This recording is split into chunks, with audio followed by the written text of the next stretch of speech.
আসসালামু আলাইকুম। কেমন আছেন আপনারা সবাই? আশা করি যে যেখানে আছেন সুস্থ আছেন, ভালো আছেন। প্রিসাইজ পাবলিকেশন থেকে আপনাদের সবাইকে জানাচ্ছি স্বাগতম। আমরা আমাদের আজকের ধারাবাহিক ক্লাসের পরবর্তী টপিক নিয়ে হাজির হয়ে গেলাম। আমাদের আজকের আলোচনার বিষয় হচ্ছে স্থির তড়িৎ ও চলতড়িৎ। এখান থেকে আমরা 5টি গুরুত্বপূর্ণ প্রশ্ন নিয়ে কথা বলবো, যেগুলো ব্যাখ্যা আমাদের জানা জরুরি। আচ্ছা, তো চলুন আমাদের যে আলোচনাটা সেটা আজকে শুরু করা যাক। আমাদের আজকের আলোচনার প্রথম যে প্রশ্নটা সেটা হচ্ছে, দেখুন, আকাশে বিদ্যুৎ চমকায়। আচ্ছা, আকাশে যে বিদ্যুৎ চমকায় এটার পেছনে একটা সুন্দর একটা গল্প আছে। সেটা হচ্ছে কি, যে খুব ছোটোবেলা থেকে একজন বিজ্ঞানী স্বপ্ন দেখতেন আকাশে যখন আপনার হচ্ছে বজ্রপাত হচ্ছে, তখন যে আলোটা দেখা যাচ্ছে এই আলোর মূল উৎপত্তির কারণ কি। তো তখন তার ছোটোবেলায় জ্ঞানের পরিধি কম থাকে, তিনি পরীক্ষা নিরীক্ষাভাবে ওই বিষয়টা নিয়ে কাজ করতে পারেননি। কিন্তু কিছুটা বড় হওয়ার পর যখন তিনি কিছুটা জ্ঞান অর্জন করলেন, তখন তিনি একটা ঘড়ি তৈরি করলেন। এবং এই যে ঘড়িটা উনি তৈরি করলেন, সেই ঘড়িটার ঠিক মাঝখানে একটা ধাতব পাত উনি বসিয়ে দিলেন এবং ব্যবহার করলেন হচ্ছে পাতলা সুতা। ঠিক আছে, পাতলা সুতা পরিবাহী তার হিসেবে অনেকটা যেটা কাজ করত। সরি। তো একদিন ঝড়ের সময় মানে হচ্ছে এরকম বাতাস বইতেছে চারপাশে, উনি সেই ঘুড়িটা উড়াই দিলেন এবং কিছুক্ষণ পর উনি নিজে উড়ে গেলেন। আসলে যখন বজ্রপাত হচ্ছিল, আমরা জানি বজ্রপাত এই ধাতুর উপর যখন পড়েছে, পড়ার কারণে এই দিক দিয়ে ইলেকট্রিসিটি প্রবাহিত হয়ে তিনি আসলে সরাসরি, যেহেতু হাত এটার সংস্পর্শে ছিল, যার কারণে শখে দূরে ছিটকে গিয়ে পড়েন। এবং পরবর্তীতে এই যে আসলে ভাগ্যক্রমে সেদিন সে বেঁচে গিয়েছিলেন এবং জীবন বাজি রেখে এই পরীক্ষাটা তিনি করেছিলেন, তিনি কিন্তু কারণ উদ্ঘাটন করতে পারলেন। এর পেছনে মূল কারণ হচ্ছে তড়িৎ বা বিদ্যুৎ, এবং যেটা মেঘে মেঘে ঘর্ষণের ফলে এই যে জলীয় বাষ্পের কণা আছে বা বরফের যে কণাগুলো আছে তাদের মধ্যে সঞ্চিত যে চার্জ, সেই চার্জটার কারণটাই হচ্ছে মূলত এটা। ঠিক আছে, এই আলোর ঝলকানিটা সেটা সৃষ্টি করছে বা বিদ্যুৎ চমকাচ্ছে। এবং জীবন বাজি রেখে এই পরীক্ষা যিনি করেছিলেন তার নাম হচ্ছে বিজ্ঞানী বেঞ্জামিন ফ্রাঙ্কলিন, এবং বেঞ্জামিন ফ্রাঙ্কলিনকে বলা হয় আধুনিক তড়িৎ বিজ্ঞানের জনক। তো আকাশে বিদ্যুৎ চমকায়, এর পেছনে দুই খণ্ড মেঘের পরস্পরের ঘর্ষণ, ঘর্ষণের একটা প্রভাব তো আছে, বাট তার প্রভাবে যে চার্জটা সঞ্চিত হচ্ছে, স্থির বিদ্যুতের ঘটনাটা, তার কারণে মূলত সংঘটিত হচ্ছে। এখন এইটা তো অপশনের মধ্যে আছে, তাই এইটা হবে উত্তর। মেঘের মধ্যে বিদ্যুৎ কোষ তৈরি হলে না, আসলে মেঘে বিদ্যুৎ পরিবাহী অবস্থা হলে না, উত্তর হচ্ছে ওই প্রথমটাই, মেঘের অসংখ্য জলকণা বা বরফ কণার মধ্যে চার্জ সঞ্চিত হলে। ঠিক আছে। আচ্ছা, আমরা পরবর্তী প্রশ্নটার মধ্যে যদি যাই, দেখুন, বৈদ্যুতিক বাল্বের যে ফিলামেন্ট, এই ফিলামেন্টের বিষয়টা এখন আসলে ওইভাবে দেখা যায় না, কারণ বাল্বগুলো অনেকটা এলইডি ধরনের হয়ে গিয়েছে। আমরা ওই যে বৈদ্যুতিক বাল্ব, ওই যে মাছের রাজা ইলিশ, বাত্তির রাজার ফিলিপস, এই যে ভিতরে যে পেঁচানো এরকম তারের মতো দেখতাম, এটাকে বলা হয় আসলে ফিলামেন্ট।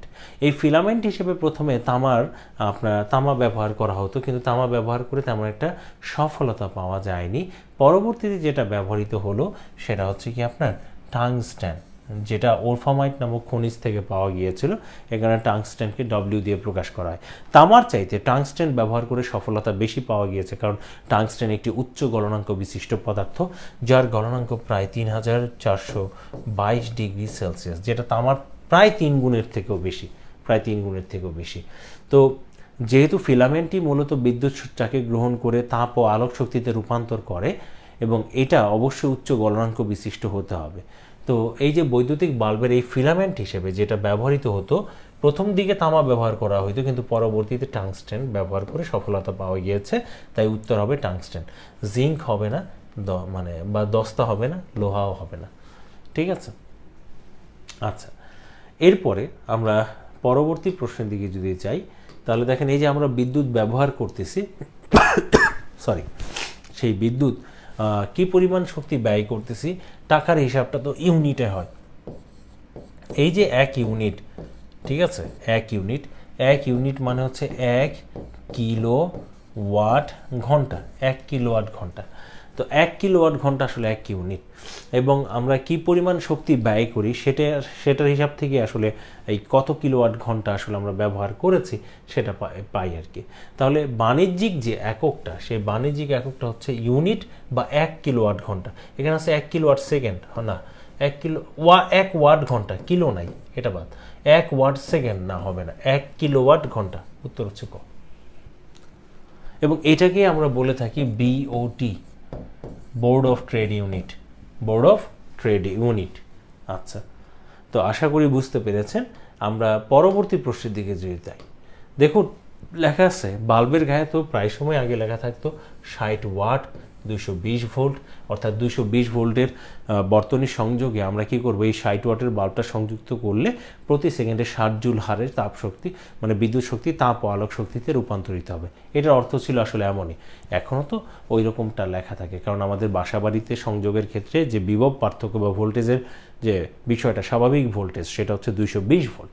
তো বলছে এখানে রোধের কত ওহম, তো রোধ বের করতে হলে এটা তো ভোল্টেজ ভি দেওয়া আছে, আর আমরা ক্ষমতা হচ্ছে পি। আমরা তো জানি পি সমান সমান ভি আই, তো আমার তো এখানে প্রবাহ দেওয়া নেই, বের করতে বলছে রোধ। তা আমি তো জানি ওহমের সূত্র অনুযায়ী ভি সমান সমান কি, আর আই। তা আমি এখানে যদি যেহেতু আই দেওয়া নাই, ভি দেওয়া আছে, আইটাকে যদি রিপ্লেস করতে চাই, তাহলে আই সমান সমান কি লেখা যায় ওহমের সূত্র থেকে, ভি বাই আর। তাহলে এখানে এই আই এর পরিবর্তে আমি যদি বসাই ভি ইন্টু ভি বাই আর, তাহলে দাঁড়াচ্ছে ভি স্কোয়ার বাই আর।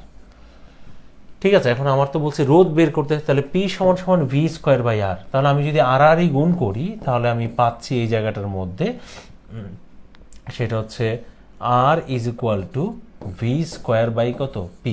এখন বলেন ভি হচ্ছে কত, 220, এই 220 এটাকে স্কোয়ার করে ভাগ দিব হচ্ছে পি দিয়ে, পি হচ্ছে কত 60, এবং রেজাল্ট চলে আসবে 806.67।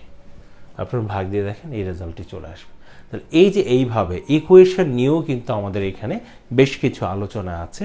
তো আমরা যখন বিদ্যুৎ সম্পর্কে পড়ব, প্রবাহ সাথে রিলেটেড সমীকরণগুলো, সার্কিটের সাথে যুক্ত এবং বৈদ্যুতিক ক্ষমতা, ঠিক আছে, এবং ব্যয়িত শক্তির পরিমাপ করার যে মানে ইকুয়েশনগুলো, সেই ইকুয়েশনগুলো আমরা একটু ভালোভাবে দেখে নিব, এবং রোধ সম্পর্কিত যে সূত্রগুলো সেগুলো আমাদের ভালোভাবে দেখতে হবে। ঠিক আছে, তো এইভাবে ছোট ছোট এই যে বিসিএস পরীক্ষায় কিন্তু এই ধরনের ম্যাথগুলো এসেছে, আমরা ছোটোখাটোভাবে এই জিনিসগুলো করতে পারি। আচ্ছা, পরবর্তীতে আরেকটা গাণিতিক হিসাব থেকে প্রশ্ন আমরা তুলে ধরছি। একটি 60 ওয়াটের বাল্ব দৈনিক 15 ঘন্টা করে জ্বালালে মাসে বিদ্যুৎ ব্যয় কত হবে? তো একটা সংখ্যায় কত, একটা খেয়াল করবেন। আচ্ছা, কত ওয়াট, 60 ওয়াট, এটা হচ্ছে আমার ক্ষমতা পি। আচ্ছা, একটা বাল্ব দৈনিক কত ঘন্টা, 15 ঘন্টা, এটা হচ্ছে আমার সময়। আচ্ছা, জ্বালালে মাসে বিদ্যুৎ বিল, এক মাস, যদি মাসের নাম উল্লেখ না থাকে, এক মাসের কথা উল্লেখ থাকে, তাহলে আমি 30 দিনই উল্লেখ করব। ঠিক আছে, তো এখন একটা জিনিস খেয়াল করেন, কত ইউনিট বিদ্যুৎ আমরা ব্যয় করেছি সেটা আমাদের আসলে এই জায়গাটার মধ্যে বের করতে হবে। তা আমি এই ধরনের অঙ্কগুলো করার ক্ষেত্রে আমরা জানি যে ব্যয়িত শক্তি ডব্লিউ সমান বের করতে হলে আমাদের এনপিটি এটা গুণ করতে হবে, ক্ষমতার সাথে সময় গুণ দিতে হবে, সংখ্যাটাও গুণ দিতে হবে। কিন্তু আমি বলবো শর্টকাটে করার জন্য আপনি কি করবেন, একটা নির্দিষ্ট ডিভাইসের জন্য আপনি সব কিছুকে গুণ দিবেন। যেমন সংখ্যা হচ্ছে একটা, ক্ষমতা, সময়, দিন, এবং ভাগ দিবেন 1000 দিয়ে, তাহলে আপনি ইউনিটটা পেয়ে যাবেন, এত কিলোওয়াট ঘন্টা ইউনিটটা পেয়ে যাবেন। আমি যদি ক্যান্সেল আউট করি, যদিও এভাবে কাটার কোনো নিয়ম নাই, ঠিক আছে, তারপর যদি ক্যান্সেল আউট করি, সেটা হচ্ছে ধরেন 5 দুগুণে 10, 3 দুগুণে কত 6, আচ্ছা 3 5 15, 3 তিরিকা 9, 3 নং কত 27, তাহলে এই যে 87 ইউনিট। কথাটা বোঝা গেল? তো আমরা এইভাবে এই যে ছোট ছোট যে গাণিতিক যে সমস্যাগুলো আছে, এই জিনিসগুলো আমরা এইভাবে সমাধান করতে পারি। তো আপনাদের কেমন লাগলো জানাবেন। অল্প সময়ে আমরা আসলে একটু শর্টকাটে বা কিছুটা বেসিক থেকে প্রশ্নগুলোকে কিভাবে ব্যাখ্যা করা যায় সেই জিনিসগুলো আমরা তুলে ধরছি। আপনাদের ফিডব্যাক আমাদের একান্ত কাম্য। তাহলে আজকে এই পর্যন্তই। পরবর্তীতে আমরা নতুন একটি টপিক নিয়ে কথা বলবো। যে যেখানে আছেন সুস্থ থাকবেন, ভালো থাকবেন। আসসালামু আলাইকুম।